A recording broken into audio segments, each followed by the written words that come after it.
आघाडी जिल्हाध्यक्ष सोलापूर। नसरापूर प्रकरणातील जो आरोपी आहे भीम्या कांबळे, तर त्याला आज सत्र न्यायालयाने फाशीची शिक्षा सुनावली आहे।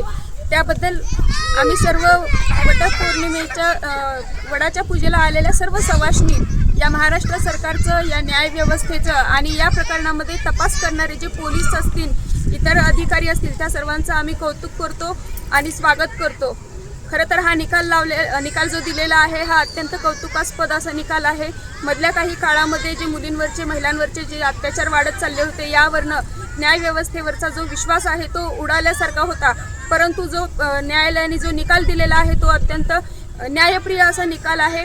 याच्यापूर्वी सुद्धा श्रद्धाला जो आहे तो न्याय मिळालेला नव्हता, परंतु आज भीम्या कांबळेला फाशीची शिक्षा सुनावून या राज्य सरकारने, या न्याय व्यवस्थेनं खऱ्या अर्थाने श्रद्धाला आणि नसरापूर प्रकरणातील छोटी बालिका असू द्या किंवा इतर ज्या बालिका असू द्या, या अशा अत्याचाराने पीडित त्या सर्वांना आज न्याय दिल्यासारखा आहे।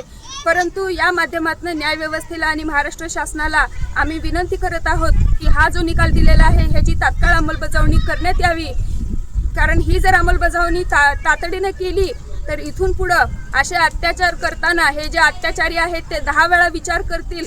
म्हणून लवकरात लवकर ह्या जो निकाल दिलाय ह्याची अंमलबजावणी करण्यात यावी, ही ह्या माध्यमातून संभाजी ब्रिगेडच्या वतीनं आणि संपूर्ण सवाष्णी महिला ज्या भगिनी आहेत त्यांच्या वतीनं मी विनंती करीत आहे। जय जिजाऊ।